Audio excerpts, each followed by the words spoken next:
the recovery of the Iberian Lynx.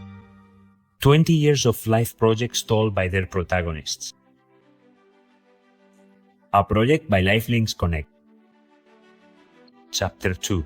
The Iberian Lynx in the 20th century.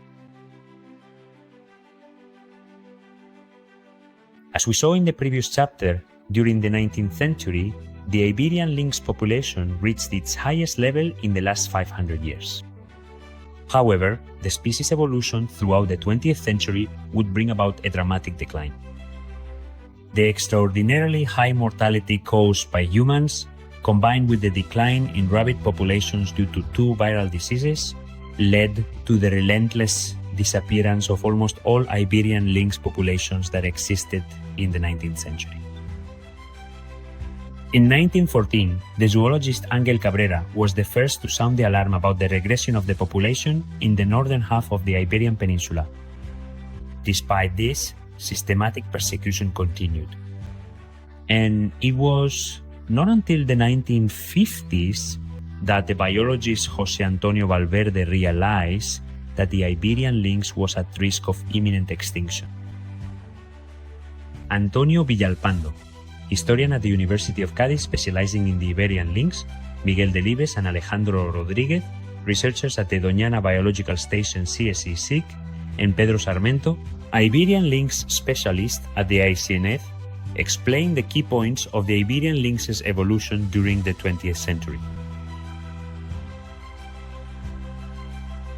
Well, during the 20th century, the species almost became extinct, and this was due to a decline related to various factors. The first thing is that for the vast majority of the 20th century, the lynx was still considered a vermin species with bounties paid for killing it, and it was systematically persecuted.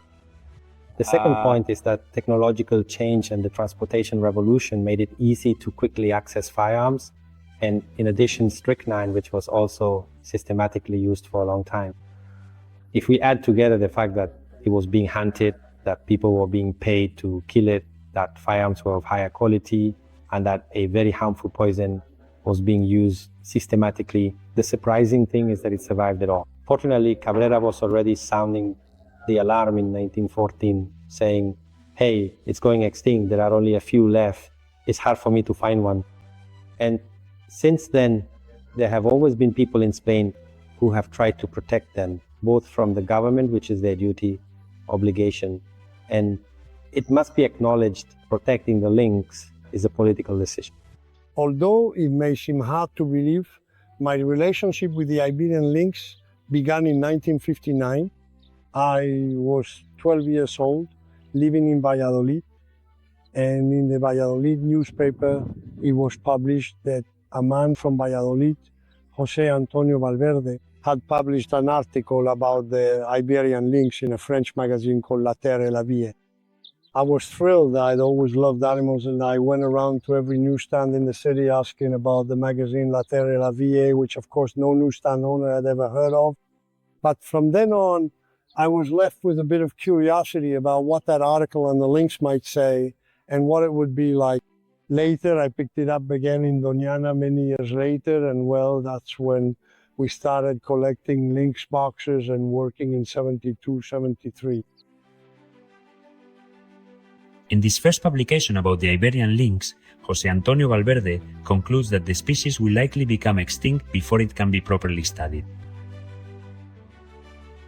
If it hadn't been for Valverde and for Doñana, I definitely wouldn't have gotten involved with the Iberian lynx. Valverde brought me to Doñana. He made me live in Doñana because back then it was complicated and nobody wanted to live there, but the tourists wanted to see the purple swan from the imperial eagle and maybe a biologist. Since there wasn't anyone there, Valverde told me, I'll get you a scholarship if you agree to live in Doñana. I said yes, and in Doñana, well, the lynx was kind of a legend, the star par excellence, and while chasing after that hidden myth of the lynx, it took me almost a year to see my first one, so I got involved with it. Already in the early 60s, in 1963, Valverde wrote a little book on hunting and fishing called Information About the Lynx in Spain, in which he asked hunters for information about where lynxes could be found and where they couldn't.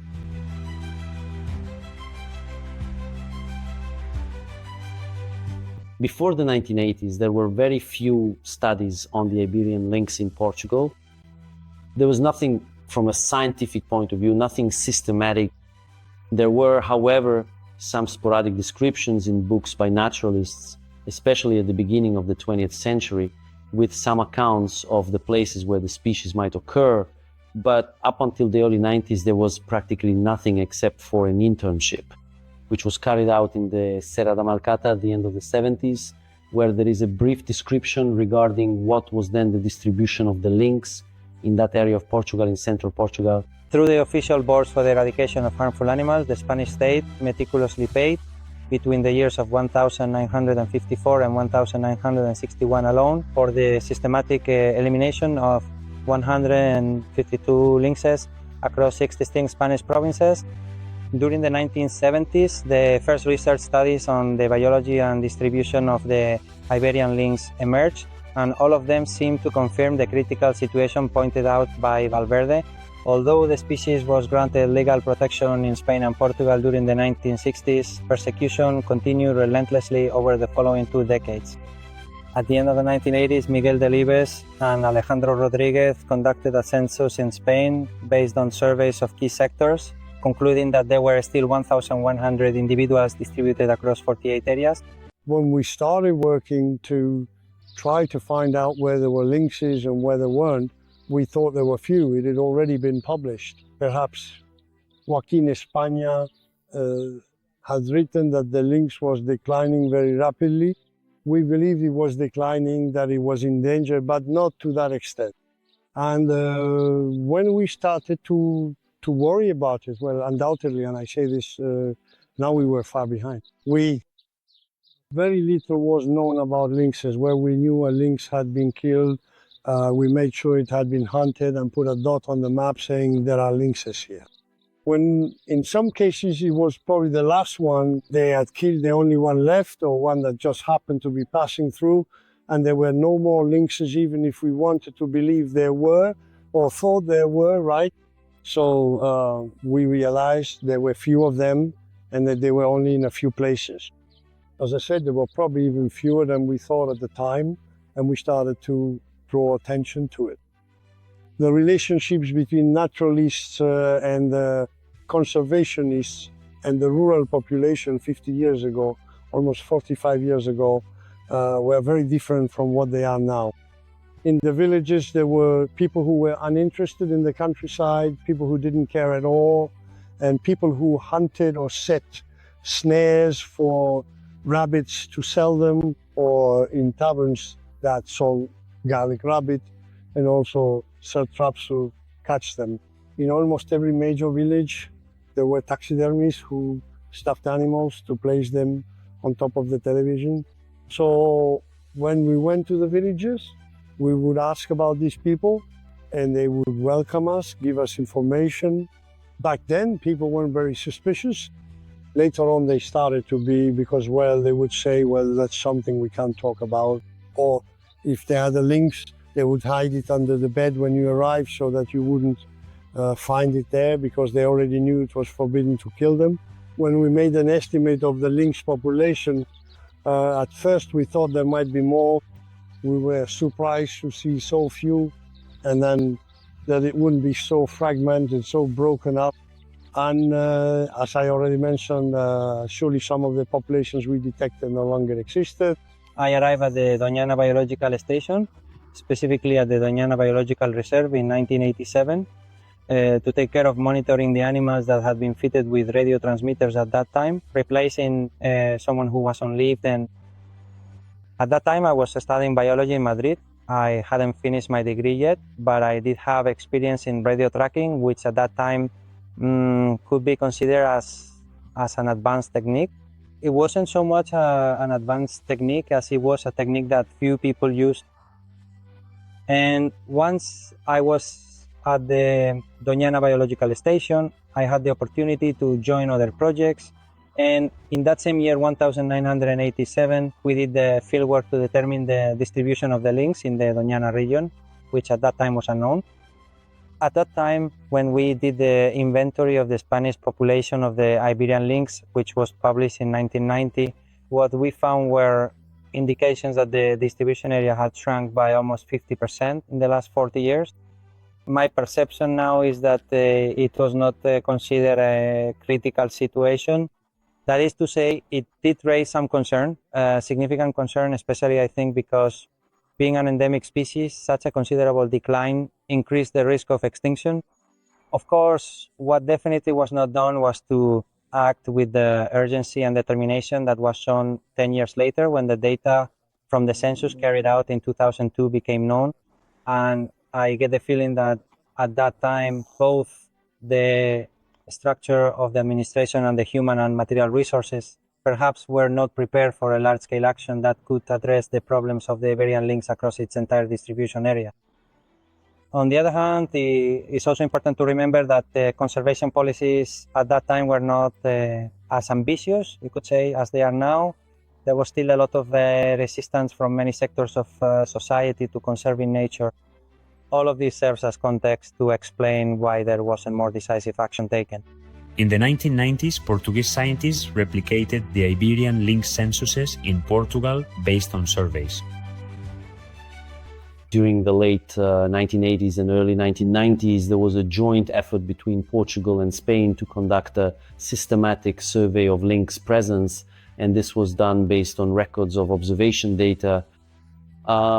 Years later, it was concluded that, in fact, there had been a significant underestimation of the numbers of the Iberian lynx. In Portugal, the results indicated around 50 animals scattered between the central region of Portugal, Serra da Malcata, and then a higher concentration in the south.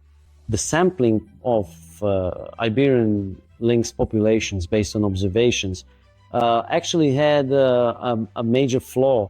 That major flaw is that it was not possible to validate those same observations in a very concrete way. It's often very difficult to know if, in fact, someone saw the same thing you did or saw something else. And many times it's also very difficult to have an exact date for the observation. We were probably too optimistic. We didn't expect that result, but we also didn't expect what we found to have such an international impact, right? One day I got a call at the biological station and they told me it was from the IUCN. They were calling from Switzerland and they said, "Are the results you've published really true?" And I said, "Well, I think so. As far as we've been able to reach them, it's true." And then they told me, in that case, the Iberian lynx would be the most endangered feline species in the world. And that's when the whole international process began. The IUCN's monograph on felines, on felids, was published. There was only one species listed there, which was the Iberian lynx in the highest threat category. All the others at the species level were ranked lower. When the request came from abroad and reached the state directly from an international organization like the IUCN, and it was said it's the most endangered feline in the world, well, that's when people started to pay attention. It's also important to acknowledge that it was becoming extinct because of us. It's not that the animal, that there was some climate change that left it without food. No. This is because we came, we hunted it, we said, "You are condemned, I want you out of here." During the last decade of the 20th century, public awareness about the risk of extinction for the species increased. Without yet being certain of its distribution, this was the time when the first conservation projects focused on the species emerged. It wasn't very difficult to convince those in charge once international institutions got involved. Everyone realized that something had to be done.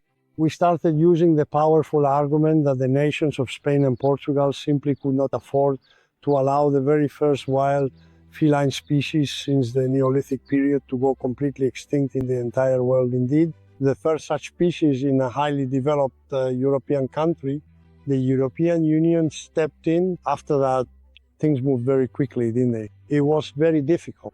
And obviously both the IUCN, UBS, and indeed ourselves truly thought that it could actually go extinct. I mean, my friends and colleagues in Doña Nahue have said on more than one occasion that what truly scared us most in life was seeing the Iberian lynx disappear while we were still alive, or seeing Doñana itself disappear, right? Those were our two primary and most significant concerns. I believe our work was quite influential in the definition and designation of natural areas that were included in the Natura 2000 network.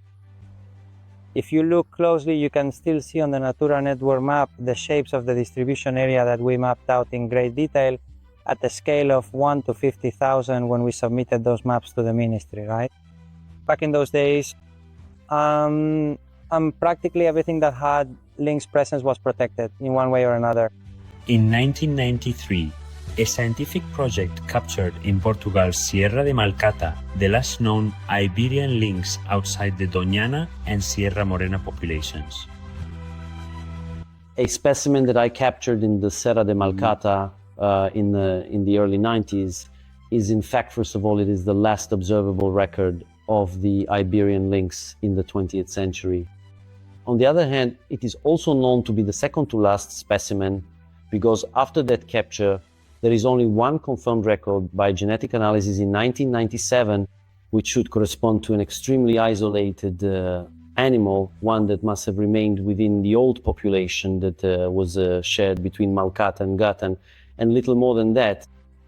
In the particular case of the Serra da Malcata, the place where I worked, not only where I worked, but also the natural reserve of which I was director for 7 years, so I coordinated some projects related to the lynx, preparing the conditions for one day. In 1999, a crucial and foundational event occurred. The very first seminar dedicated to the vital conservation of the Iberian lynx took place. This significant gathering of experts and stakeholders was instrumental in leading directly to the comprehensive development of the initial national strategy specifically designed for its long-term conservation.